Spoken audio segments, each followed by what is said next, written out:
নমস্কার বন্ধুরা, আমি হলাম পুষ্প। জয় ভব ব্লগে তোমাদের সবাইকে স্বাগত। প্রথমে এই শুরুতে একটা কথা বলি, ভিডিওটা প্লিজ অনুরোধ করে বলছি স্কিপ না করে পুরোটা দেখবে। আরজি কলেজ যে ঘটনাটা, মানে গা শিউরে ওঠার মতো ঘটনা, দিদি ভাইয়ের সাথে যে এরকম হবে, মানে এরকমভাবে যে মানুষ এরকম করতে পারে একটা মেয়ের উপরে, সেটা না চোখে দেখলে বিশ্বাস করা যায় না। পোস্টমর্টমের রিপোর্ট যা যা বলছে, গা শিউরে ওঠার মতো এরকম। প্লিজ অনুরোধ করে বলছি, পোস্টমর্টমের রিপোর্টে কী কী তোমরা অনেকেই জানো, দেখে নাও প্লিজ ভিডিওটা। স্কিপ না করে, অনুরোধ করে বলছি স্কিপ না করে দেখো ভিডিওটা।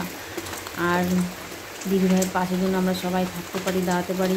দিদিভাইয়ের মৃত্যুর সাজার জন্য দোষীরা পায়, এটুকুই অনুরোধ সবাইকে। তোমরা পাশে থেকো, দিদিভাইয়ের সাথে থেকো। আমরা সবাই পাশে থাকি, সাথে থাকি। দিদিভাই যেন যেখানে গিয়েছে সেখানে যেন শান্তিতে সুখে থাকতে পারে। আর হয়তো কোনো দিনই দিদিভাইকে ফিরে পাবো না, সবাই জানি, কিন্তু দোষীরা যেন সাজা পায়, এটুকুই অনুরোধ রইল। ভিডিওটা দেখে নাও।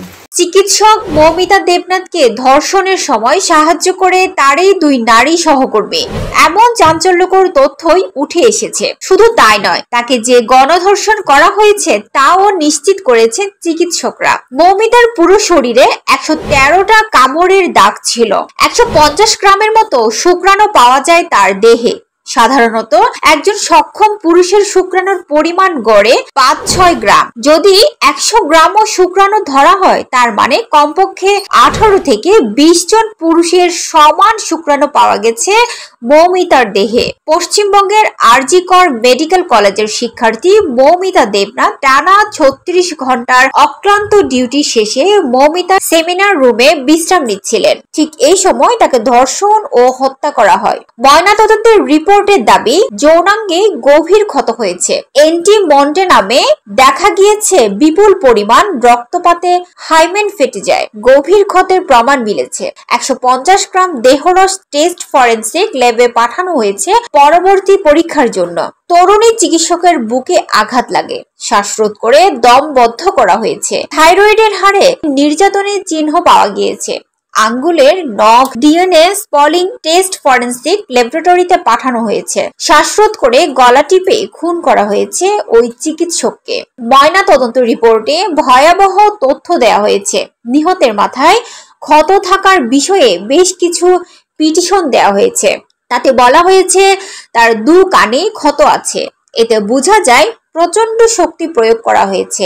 নিহতের ঠোঁটে ক্ষত আছে। এতে ইঙ্গিত মেলে যে হামলার সময় তার কণ্ঠরোধ করার বা মুখের ভেতরে কাপড় গুজে দেওয়া হতে পারে। তার কাঁধে কামড়ের দাগ আছে। পিটিশনে আরো বলা হয়েছে, অটোপসি রিপোর্টে নিহতের শরীরের ভেতরে প্রায় 150 মিলিগ্রাম শুক্রাণু পাওয়া গিয়েছে। এই পরিমাণ এটাই বলে দেয় যে ধর্ষণের একাধিক ব্যক্তি জড়িত ছিল। এ থেকে সন্দেহ আরো ঘনীভূত হয় যে তাকে গণধর্ষণ করা হয়েছে। তারা আরো বলেছেন, বিশ্বাসযোগ্য সূত্র জানিয়েছে তাদের কন্যাকে হত্যার মিশনে জড়িত ছিল কমপক্ষে 3 জন।